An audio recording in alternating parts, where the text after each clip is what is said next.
Les manifestations les plus violentes à toucher la France depuis des décennies ont obligé le gouvernement à reculer. Des manifestants vêtus de vestes jaunes, fâchés par la hausse du prix de l'essence, descendent dans les rues depuis la mi-novembre. Maintenant, le Premier ministre Édouard Philippe affirme vouloir que les choses se calment. Après avoir entendu cette demande exprimée par à peu près tous les interlocuteurs que j'ai rencontrés au cours des consultations de ces derniers jours, je suspends, pour une durée de 6 mois, ces mesures fiscales. L'annonce d'Édouard Philippe est un revirement de décision, un échec par rapport à ce que le président Emmanuel Macron avait déclaré la semaine dernière.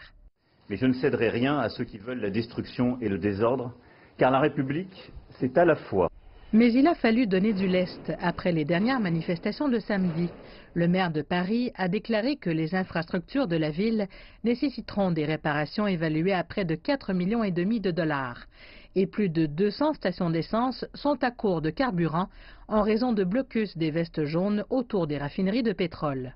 Selon le syndicat des hôtels, les réservations ont chuté de 40% à Paris, la violence en ayant découragé plusieurs. Les responsables du tourisme nient que la fréquentation a été durement touchée, mais ils s'inquiètent pour l'avenir.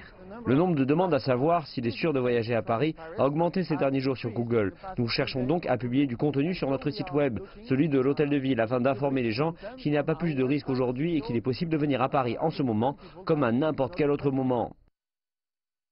Il y a encore plusieurs barrages routiers jaunes un peu partout en France.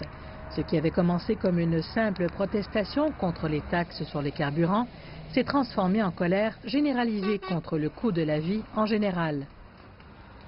D'achat. Donc je pense que c'est pas suffisant et que le gouvernement doit encore reculer et proposer davantage. Le mouvement des vestes jaunes n'a pas de leadership officiel. Il est donc difficile de savoir quelles concessions satisferont les différents groupes d'opinion. Avec de nouvelles manifestations annoncées ce week-end, le gouvernement attend avec impatience de savoir s'il en a suffisamment donné.